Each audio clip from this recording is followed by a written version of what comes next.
प्रकाश मितोज कहेजै। Coat Indra इंद्रान साध साहान गणिजै। त्रिभुवन महीप सब नर असुर नेत नेत बनतन कहत। त्वै सर्व नाम कथय कवन करम नाम परनत सुमत।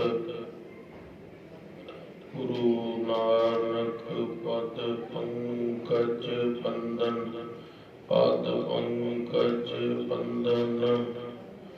सिमरो अंगद दुख निकंदन। गुरु अमरदास हृदय नित ध्याओ। गुरु हृदय नित ध्याओ। श्री गुरु रामदास गुण गाओ। गुरु अर्जुन विघ्नन के नाशक। विघ्नन के नाशक।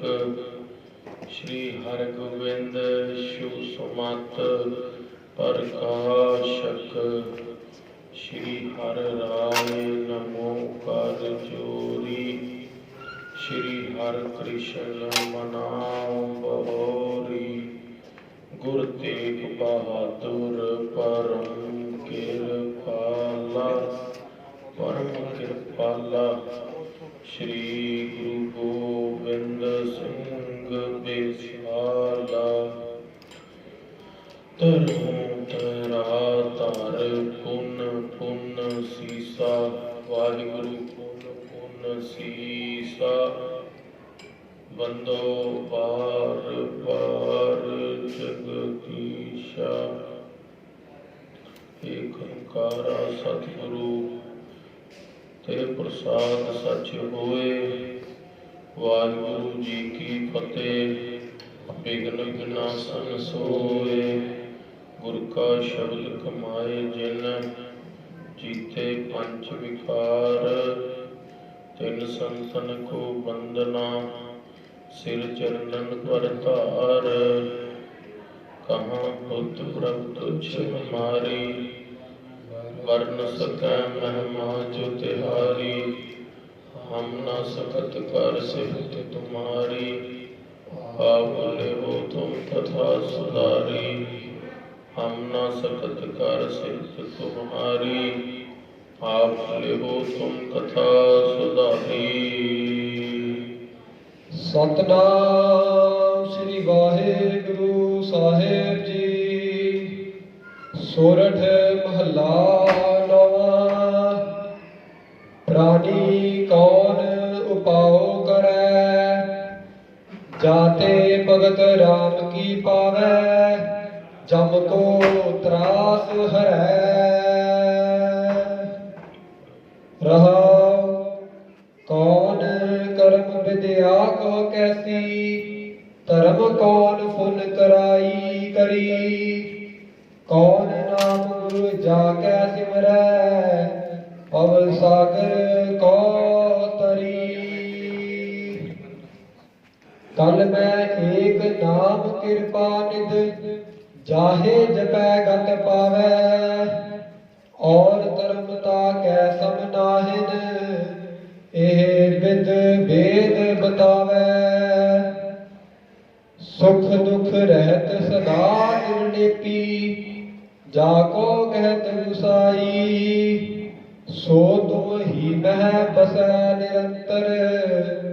नानक दर्पण न्यायी। सुख दुख रहत सदा निर्लेपी। जाको कहत गुसाई। सो तुम ही मह बसै निरंतर। नानक दर्पण न्यायी। वाहिगुरु जी का खालसा। वाहिगुरु जी की फतेह। पार ब्रह्म हुआ सहाई। कथा कीर्तन सुखदाई। कल मैं हर को नाम। धन धन श्री गुरु ग्रंथ साहिब महाराज जी की हजूरी के अंदर जुड़ मिल बैठी गुरु स्वरूप गुरु खालसा साध संगत जी। जिनके भाग बड़े हैं भाई, तिन साधु संग मुख जुरे। ਜਦੋਂ ਗੁਰਦੇਵ ਦੀ ਕਿਰਪਾ ਹੁੰਦੀ ਹੈ ਤੇ ਸਾਨੂੰ ਸ੍ਰੇਸ਼ਟ ਸਾਧ ਸੰਗਤ ਕਰਨ ਦਾ ਸੁਭਾਗ ਮਿਲਦਾ ਹੈ। ਮਹਾਰਾਜ ਦਾ ਗੁਰਬਾਣੀ ਦੇ ਅੰਦਰ ਬਚਨ ਹੈ, ਖੋਜਤ ਖੋਜਤ ਸੁਨਿਓ ਇਹ ਸੋਏ, ਸਾਧ ਸੰਗਤ ਬਿਨ ਤਰਿਓ ਨਾ ਕੋਈ। ਸਾਧੂ ਦੀ ਸੰਗਤ ਤੋਂ ਬਿਨਾਂ ਕੋਈ ਵਿਅਕਤੀ ਧਰਤੀ ਤੇ ਤਰ ਨਹੀਂ ਸਕਦਾ। ਗੁਰਦੇਵ ਮਹਾਰਾਜ ਧੰਨ ਗੁਰੂ ਗ੍ਰੰਥ ਸਾਹਿਬ ਸੱਚੇ ਪਾਤਸ਼ਾਹ ਜੀ ਦੇ ਹਜ਼ੂਰ ਗੁਰਦੁਆਰਾ ਪੁਨੀਤ ਨਗਰ ਸਾਹਿਬ ਵਿਖੇ 400 ਸਾਲਾ ਗੁਰੂ ਤੇਗ ਬਹਾਦਰ ਸਾਹਿਬ ਮਹਾਰਾਜ ਦਾ ਪ੍ਰਕਾਸ਼ ਉਤਸਵ ਜੋ 2021 ਦੇ ਅੰਦਰ ਆ ਰਿਹਾ, ਉਸ ਤੇ ਪ੍ਰਥਾएं, ਲੜੀਵਾਰ ਕਥਾ ਅਤੇ ਗੁਰਬਾਣੀ ਦੀ ਸ਼ਬਦ ਵਿਚਾਰ ਦੇ ਪ੍ਰੋਗਰਾਮ ਉਲੀਕੇ ਗਏ ਨੇ।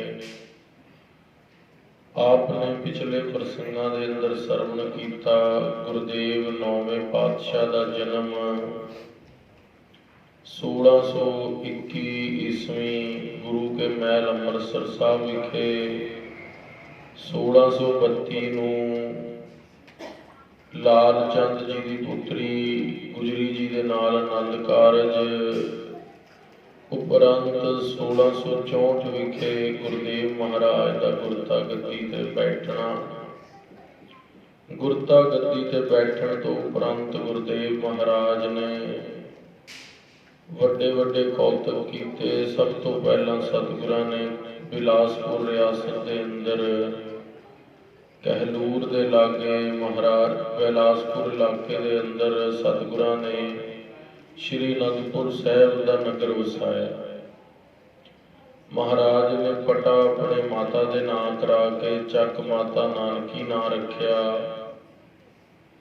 ਉਪਰੰਤ ਉੱਥੇ ਗੁਰਦੇਵ ਨੇ ਵੱਡੇ ਵੱਡੇ ਪੀਰਾਂ ਦੇ ਸੰਸੇ ਦੂਰ ਕੀਤੇ, ਜਿਨ੍ਹਾਂ ਨੂੰ ਮਹਾਰਾਜ ਨੇ ਉਪਦੇਸ਼ ਦਿੱਤਾ, ਪੁੰਨ ਦਾਨ ਕਾ ਕਰੈ ਸਰੀਰ, ਸੋ ਗਿਰਹੀ ਗੰਗਾ ਕਾ ਨੀਰ। ਗੁਰਦੇਵ ਅਨੰਦਪੁਰ ਸਾਹਿਬ ਵਿਖੇ ਗੁਰੂ ਮਹਾਰਾਜ ਦੀ ਮਰਿਆਦਾ ਦੇ ਅਨੁਸਾਰ ਕਿਰਤ ਕਰਦੇ ਨੇ। ਜੋ ਪੁਰਾਤਨ ਗੁਰਦੇਵ ਤੋਂ ਮਰਿਆਦਾ ਸੱਚੇ ਪਾਤਸ਼ਾਹ ਜਗਤ ਗੁਰੂ ਗੁਰੂ ਨਾਨਕ ਦੇਵ ਤੋਂ ਚੱਲਦੀ ਆ ਰਹੀ ਸੀ, ਉਹੀ ਮਰਿਆਦਾ ਨੂੰ ਮਹਾਰਾਜ ਗੁਰੂ ਤੇਗ ਬਹਾਦਰ ਸਾਹਿਬ ਦ੍ਰਿੜ ਕਰਾਉਂਦੇ ਨੇ।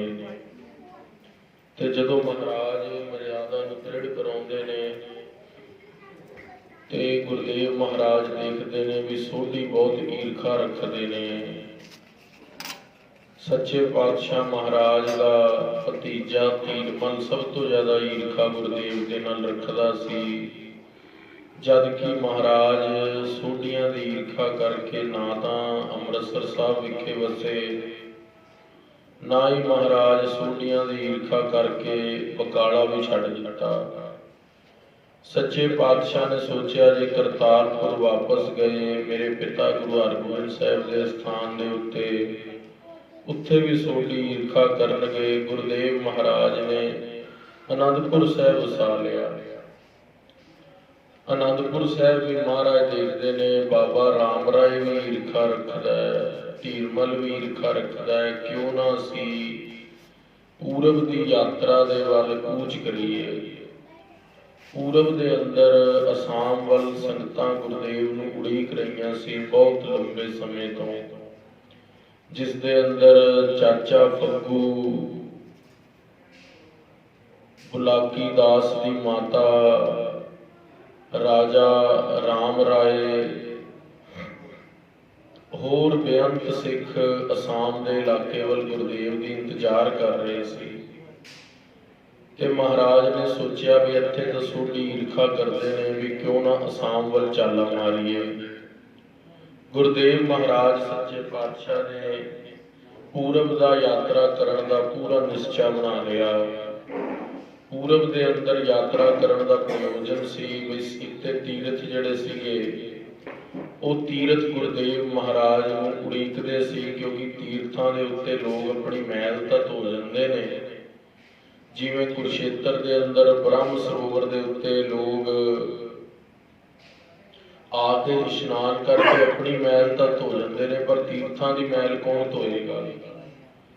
ਉਹ ਤੀਰਥਾਂ ਦੀ ਮੈਲ ਧੋਣ ਦੇ ਲਈ ਸ੍ਰੀ ਗੁਰੂ ਤੇਗ ਬਹਾਦਰ ਸਾਹਿਬ ਮਹਾਰਾਜ ਨੇ ਤੀਰਥਾਂ ਦੇ ਉੱਤੇ ਚਰਨ ਪਾਉਣ ਦਾ ਨਿਸ਼ਚਾ ਕੀਤਾ, ਕਿਉਂਕਿ ਸਾਧੂਆਂ ਦੀ ਧੂੜੀ ਦੇ ਨਾਲ ਹੀ ਤੀਰਥ ਪਵਿੱਤਰ ਹੁੰਦੇ ਨੇ। ਸ੍ਰੀ ਗੁਰੂ ਤੇਗ ਬਹਾਦਰ ਸਾਹਿਬ ਮਹਾਰਾਜ ਸੱਚੇ ਪਾਤਸ਼ਾਹ ਆਪਣਾ ਫਰਮਾਨ ਜਾਣ ਕੇ ਮਹਾਰਾਜ ਨੇ ਨਾਲ ਸਾਰੀ ਜਮਾਤ ਤਿਆਰ ਕਰ ਲਈ। ਉਦਾਸੀਆਂ ਦੀ, ਵੈਰਾਗੀਆਂ ਦੀ, ਸੰਨਿਆਸੀਆਂ ਦੀ, ਹਿੰਦੂ ਮਤ ਦੇ ਲੋਕ, ਬ੍ਰਾਹਮਣ, ਸ਼ੂਦਰ, ਵੈਸ਼, ਹੋਰ ਮਹਾਰਾਜ ਦੇ ਨਾਲ ਬੇਅੰਤ ਤਰ੍ਹਾਂ ਦੇ ਤਪਸਵੀ ਸਾਧੂ ਤਿਆਰ ਹੋ ਗਏ ਜਾਣ। ਗੁਰਦੇਵ ਮਹਾਰਾਜ ਨੇ ਅਨੰਦਪੁਰ ਸਾਹਿਬ ਦੇ ਅੰਦਰ ਕੁਝ ਕੁ ਸਿੱਖਾਂ ਨੂੰ ਸੇਵਾ ਵਾਸਤੇ ਛੱਡ ਕੇ ਵੀ ਨਗਰ ਨੂੰ ਲੁੱਗਾ ਨਾ ਛੱਡੀਏ, ਤੇ ਮਹਾਰਾਜ ਆਪ ਚਾਲਾ ਮਾਰ ਦਿੱਤਾ ਪੂਰਬ ਦਿਸ਼ਾ ਵੱਲ। ਸਤਿਗੁਰਾਂ ਦੇ ਨਾਲ ਗੜਬੈਲ ਨੇ, ਘੋੜੇ ਨੇ, ਰਸਤ ਵਸਤ ਦਾ ਸਮਾਨ ਹੈ, ਲੋ ਲੰਗਰ ਹੈ, ਸਾਰਾ ਕੁਝ ਮਹਾਰਾਜ ਨੇ ਲੱਦ ਲਿਆ। ਤੇ ਲੱਦ ਕੇ ਮਹਾਰਾਜ ਕਹਿੰਦੇ ਵੀ ਹੁਣ ਯਾਤਰਾ ਵੱਲ ਚਲੀਏ, ਨਾਲੇ ਸੋਢੀਆਂ ਦੀ ਈਰਖਾ ਦੂਰ ਹੋ ਜਾਵੇਗੀ ਜਦੋਂ ਕੁਝ ਕੁ ਸਮਾਂ ਦੂਰ ਰਵਾਂਗੇ, ਤੇ ਉਪਰੰਤ ਕੁਝ ਪਿੱਛੋਂ ਸ਼ਾਂਤੀ ਵੀ ਹੋ ਜਾਵੇਗੀ, ਨਾਲੇ ਜਿਹੜੀ ਸੰਗਤ ਉਡੀਕ ਰਹੀ ਹੈ ਦੇਸ਼ਾਂ ਵਿਦੇਸ਼ਾਂ ਦੇ ਅੰਦਰ ਉਹਨਾਂ ਦੇ ਵੀ ਦਰਸ਼ਨ ਹੋ ਜਾਣਗੇ। ਮਹਾਰਾਜ ਚਾਲਾ ਮਾਰਦੇ ਨੇ, ਮਹਾਰਾਜ ਚਾਲਾ ਮਾਰਦੇ ਨੇ ਪਟਿਆਲੇ ਵੱਲੋਂ, ਅਨੰਦਪੁਰ ਸਾਹਿਬ ਤੋਂ ਪਟਿਆਲੇ ਵੱਲੋਂ ਚਾਲਾ ਮਾਰਦੇ ਨੇ ਬਹਾਦਰਗੜ੍ਹ। ਇੱਥੇ ਮਹਾਰਾਜ 2 ਵਾਰੀ ਆਏ ਨੇ। ਇੱਕ ਵਾਰੀ ਜਦੋਂ ਪਾਤਸ਼ਾਹ ਨੂੰ ਸ਼ਹਾਦਤ ਦੇਣ ਜਾਣਗੇ ਅਨੰਦਪੁਰ ਸਾਹਿਬ ਤੋਂ ਬਾਅਦ, ਸਭ ਤੋਂ ਪਹਿਲਾ ਪੜਾਅ ਸੈਫਦੀਨ ਦੇ ਕੋਲ ਮਹਾਰਾਜ ਬਹਾਦਰਗੜ੍ਹ ਪਟਿਆਲੇ ਹੀ ਕਰਨਗੇ। ਉਸ ਤੋਂ ਉਹ ਜਦੋਂ ਆਉਣਗੇ ਤਦ ਮਹਾਰਾਜ 3 ਮਹੀਨੇ ਰੁਕਣਗੇ। ਜਿੱਥੇ ਗੁਰਦੁਆਰਾ ਦੂਖ ਨਿਵਾਰਨ ਸਾਹਿਬ ਹੈ, ਇੱਥੇ ਵੀ ਗੁਰਦੇਵ ਮਹਾਰਾਜ ਕੋੜੀ ਦਾ ਕੋੜ ਕੱਟਣਗੇ, ਉਹ ਕਥਾ ਵੀ ਅੱਗੇ ਆਵੇਗੀ। ਹੁਣ ਮਹਾਰਾਜ ਪਟਿਆਲੇ ਕੁਝ ਕੁ ਦਿਨ ਰਹਿ ਕੇ ਅੱਗੇ ਮੂਲੇਵਾਲ ਨਗਰ ਪਹੁੰਚੇ। ਮੂਲੇਵਾਲ ਨਗਰ ਦੇ ਅੰਦਰ 2 ਸਿੱਖ ਰਹਿੰਦੇ ਸੀ। ਇੱਕ ਦਾ ਨਾਂ ਸੀ ਗੋਂਦਾ। ਇਹ ਗੋਂਦਾ ਉਹ ਨਹੀਂ ਹੈ ਜਿਹਦੇ ਨਾਂ ਦੇ ਉੱਤੇ ਗੋਇੰਦਵਾਲ ਨਗਰ ਵਸਿਆ, ਉਹ ਗੁਰੂ ਅਮਰਦਾਸ ਜੀ ਦਾ ਸਿੱਖ ਹੈ। ਤੇ ਦੂਸਰਾ ਸੀ ਮਾਈ ਦਾਸ। ਮਾਈ ਦਾਸ, ਕਈ ਨਾਮ ਮਾਈ ਦਾਸ ਵੀ ਆਉਂਦਾ ਹੈ, ਕਈ ਨਾਮ ਮਾਈਆ ਵੀ ਆਉਂਦਾ ਹੈ ਇਤਿਹਾਸ ਦੇ ਅੰਦਰ। ਮੂਲੇਵਾਲ ਦੇ 2 ਜਿਹੜੇ ਸਿੱਖ ਸੀਗੇ, ਉਹਨਾਂ ਨੇ ਕਿਹਾ ਮਹਾਰਾਜ ਸਾਡੇ ਨਗਰ 'ਚ ਖੂਹ ਤਾਂ ਹੈ, ਪਰ ਖੂਹ ਦਾ ਪਾਣੀ ਬੜਾ ਖਾਰਾ ਹੈ। ਸਾਡੇ ਨਗਰ ਦੇ ਅੰਦਰ 12 ਖੂਹ ਨੇ ਮਹਾਰਾਜ, ਪਰ 12 ਦੇ 12 ਖੂਹਾਂ ਦਾ ਪਾਣੀ ਖਾਰਾ ਹੈ। ਸੱਚੇ ਪਾਤਸ਼ਾਹ ਨੂੰ ਜਦੋਂ ਇਹ ਬੇਨਤੀ ਕੀਤੀ, ਮਹਾਰਾਜ ਨੂੰ ਕਹਿੰਦੇ ਮਹਾਰਾਜ 13ਵਾਂ ਖੂਹ ਲਾ ਦਿਓ। ਮਹਾਰਾਜ ਜੇ ਤੁਸੀਂ ਖੂਹ ਲਾਓਗੇ ਤਾਂ ਮਿੱਠਾ ਹੋਵੇਗਾ। ਮਹਾਰਾਜ ਕਹਿੰਦੇ ਵੀ ਅਸੀਂ ਤਾਂ ਅੱਗੇ ਚਾਲਾ ਮਾਰਨਾ ਹੈ, ਜੇ ਹੁਣ ਖੂਹ ਦੀ ਕਾਜ ਆਰੰਭ ਕਰਨ ਲੱਗੇ ਤਾਂ ਸਮਾਂ ਬਹੁਤ ਲੱਗ ਜਾਣਾ। ਜਿਸ ਖੂਹ ਦੇ ਉੱਤੇ ਅਸੀਂ ਬੈਠੇ ਹਾਂ ਮਹਾਰਾਜ ਕਹਿੰਦੇ ਉਹਦਾ ਜਲ ਭਰ ਕੇ ਲਿਆਓ।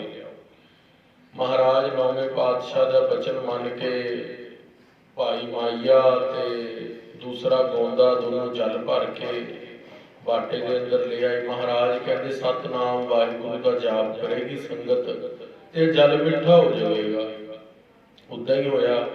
ਗੁਰਦੇਵ ਮਹਾਰਾਜ ਨੇ ਸਿਮਰਨ ਕਰਵਾਇਆ ਤੇ ਜਲ ਮਿੱਠਾ ਹੋ ਗਿਆ, ਤੇ ਮਹਾਰਾਜ ਨੇ ਉਹ ਜਲ ਨਾਲ ਵਰਤਵਾ ਦਿੱਤਾ ਸੰਗਤ ਦੀ, ਜੋ ਭਾਈ ਸਾਰੇ ਛਕ ਲਏ। ਤੇ ਗੁਰਦੇਵ ਕਹਿੰਦੇ ਵੀ ਹੁਣ ਅਸੀਂ ਚਾਲਾ ਮਾਰੀਏ।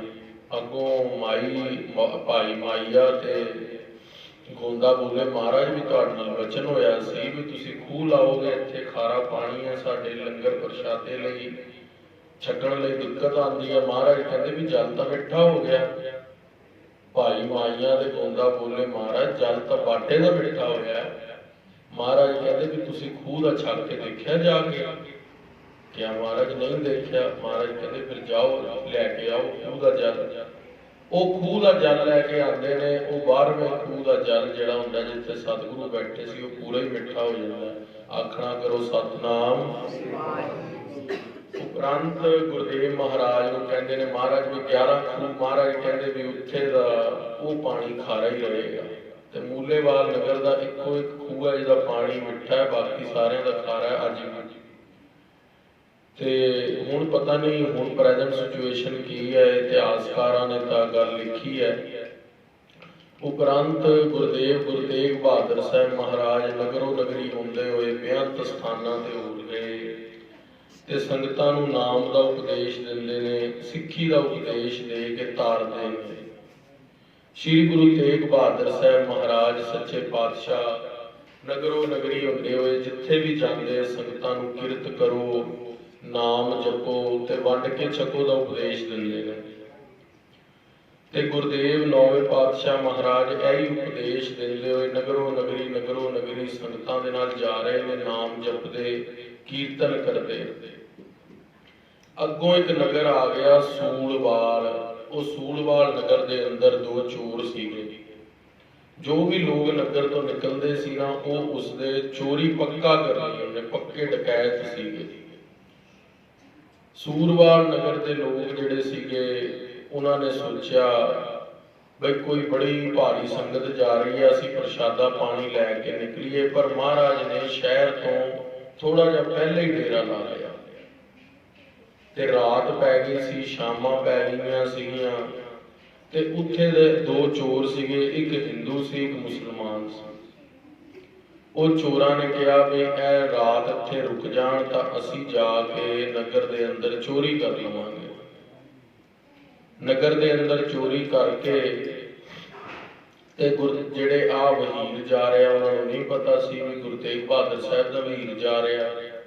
ਉਹਨਾਂ ਨੇ ਕਿਹਾ ਵੀ ਨੌਵੇਂ ਪਾਤਸ਼ਾਹ ਮਹਾਰਾਜ ਦੇ ਘੋੜੇ ਕੱਢ ਲਵਾਂਗੇ।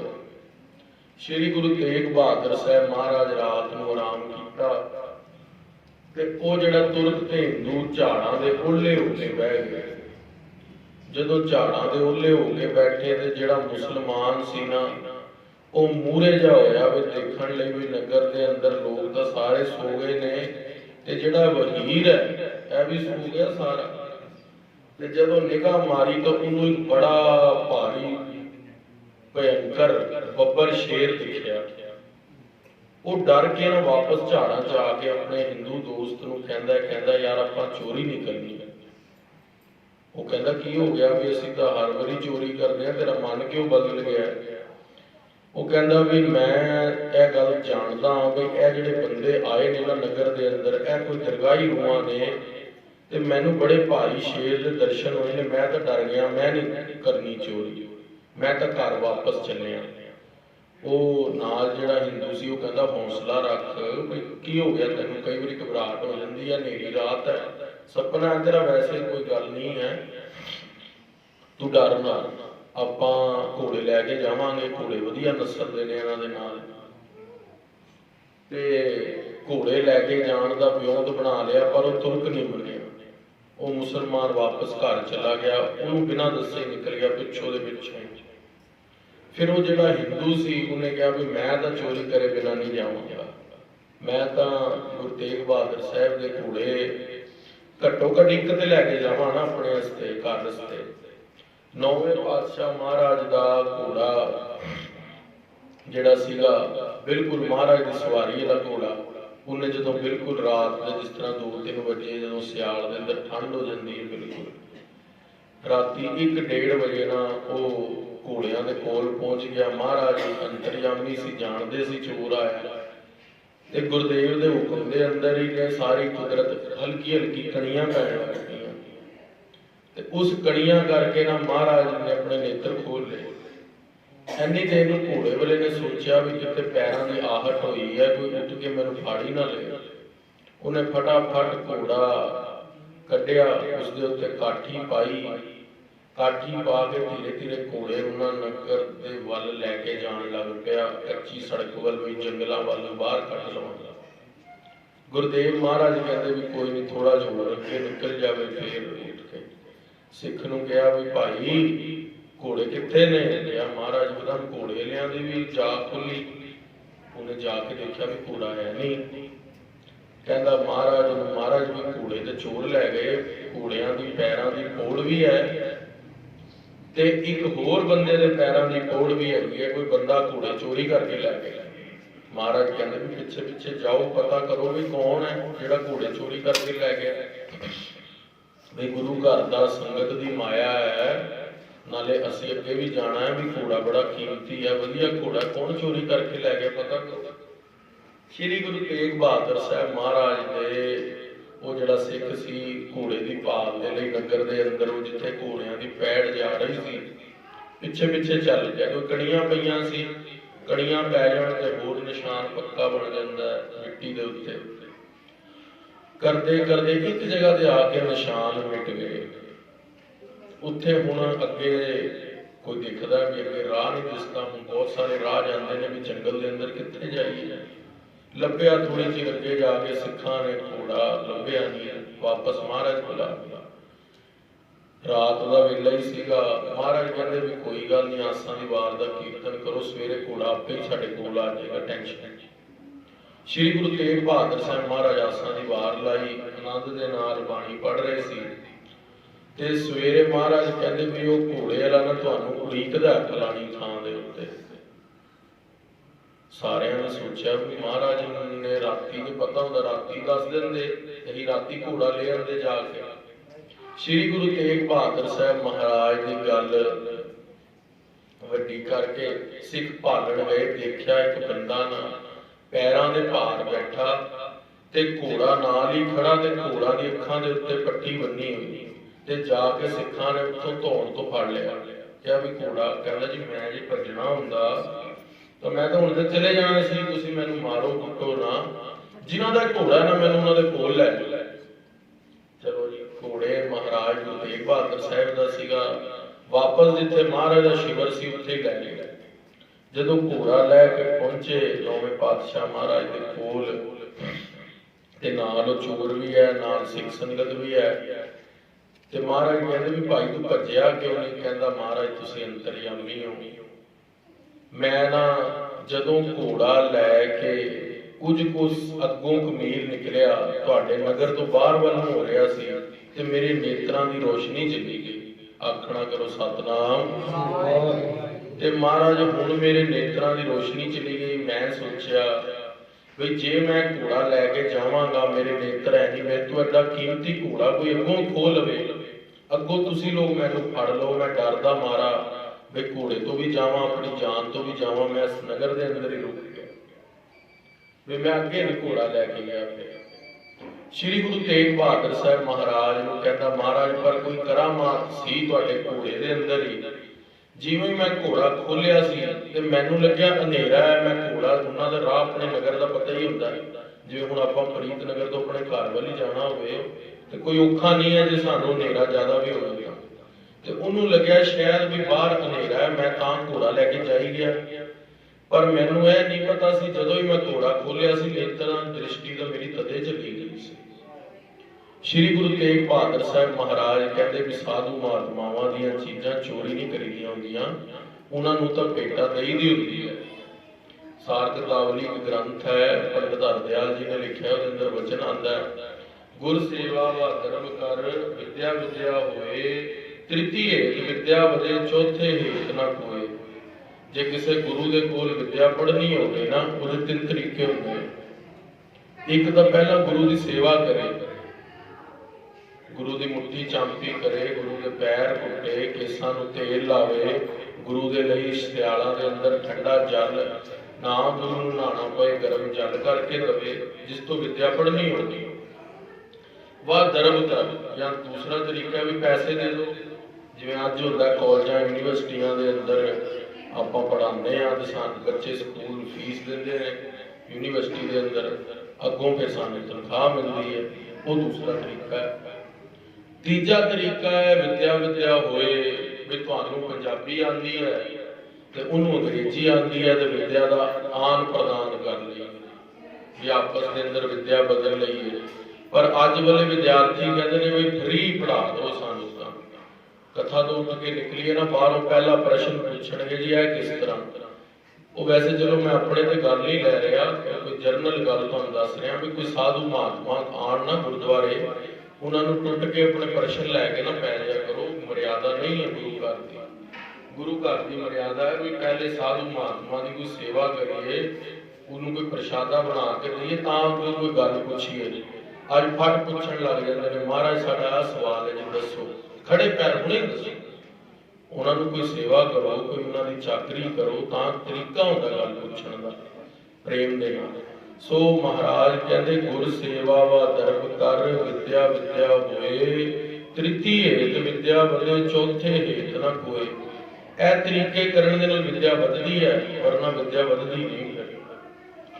ਸੋ ਗੁਰੂ ਤੇਗ ਬਹਾਦਰ ਸਾਹਿਬ ਕੋਲ ਉਹ ਸੂਲਵਾਲ ਪਿੰਡ ਦੇ ਜਿਹੜਾ ਉਹ ਚੋਰ ਸੀਗਾ ਹਿੰਦੂ, ਨੇ ਕਿਹਾ ਮਹਾਰਾਜ ਮੇਰਾ ਇੱਕ ਮੁਸਲਮਾਨ ਚੋਰ ਹੋਰ ਹੈ, ਉਹ ਤਾਂ ਰਾਤ ਵਾਪਸ ਪਰਤ ਗਿਆ। ਮਹਾਰਾਜ ਕਹਿੰਦੇ ਭਾਈ ਨੂੰ ਵੀ ਬੁਲਾ ਲੈ। ਉਨ ਦੋਨਾਂ ਨੂੰ ਮਹਾਰਾਜ ਨੇ ਉਹ ਪਿੰਡ ਦੇ ਅੰਦਰ ਕਿਹਾ ਵੀ ਭਾਈ ਤੁਸੀਂ ਧਰਮਸਾਲ ਬਣਾਓ, ਤੇ ਜਿੰਨਾ ਵੀ ਧਨ ਤੁਸੀਂ ਪਾਪ ਦਾ ਕਮਾਇਆ ਉਹ ਗਰੀਬਾਂ ਵੱਲ ਲੁਟਾ ਦਿਓ, ਤੇ ਨਗਰ ਦੇ ਅੰਦਰ ਖੂਹ ਲਵਾ ਕੇ ਧਰਮਸਾਲ ਬਣਾ ਕੇ 2 ਸਮੇਂ ਦੇਗ ਕਰੋ, ਕੀਰਤਨ ਕਥਾ ਕਰੋ, ਤੇ ਭੈੜੇ ਕੰਮ ਛੱਡ ਦਿਓ। ਕਿਉਂਕਿ ਜਿਹੜਾ ਚੋਰ ਹੁੰਦਾ ਉਹਦੀ ਹਾਮਾ ਕੋਈ ਨਹੀਂ ਭਰਦਾ। ਫਿਰ ਚੋਰ ਦੀ ਹਾਮਾ ਭਰੇ ਨਾ ਕੋਈ, ਚੋਰ ਦੀ ਕੋਈ ਹਾਮਾ ਨਹੀਂ ਭਰਦਾ। ਜੇ 10 ਬੰਦਿਆਂ ਦੇ ਅੰਦਰ ਚੋਰ ਪਕੜਿਆ ਜਾਵੇ ਬਾਂਹ ਤੋਂ ਪਕੜ ਕੇ, ਉਹ ਕਹਿੰਦਾ ਜੀ ਇਹ ਮੈਨੂੰ ਜਾਣਦਾ ਹੈ, ਅੱਗੋਂ ਬੰਦੇ ਮੂੰਹ ਮੋੜ ਲੈਂਦੇ ਨੇ, ਕਹਿੰਦੇ ਚੋਰੀ ਕਰੀ ਅਸੀਂ ਨਹੀਂ ਤੈਨੂੰ ਜਾਣਦੇ। ਸੋ ਮਹਾਰਾਜ ਕਹਿੰਦੇ ਵੀ ਇਸ ਕਰਕੇ ਭਾਈ ਚੋਰੀ ਛੱਡ ਦਿਓ, ਤੁਹਾਡਾ ਭਲਾ ਹੋ ਜਾਏਗਾ। ਸੋ ਹੁਣ ਮਹਾਰਾਜ ਹੋਰ ਅੱਗੇ ਉੱਤੇ ਨਗਰਾਂ ਨੂੰ ਜਾ ਰਹੇ ਨੇ, ਸਮਾਂ ਵਧੀਕ ਹੋ ਰਿਹਾ। ਚਲੋ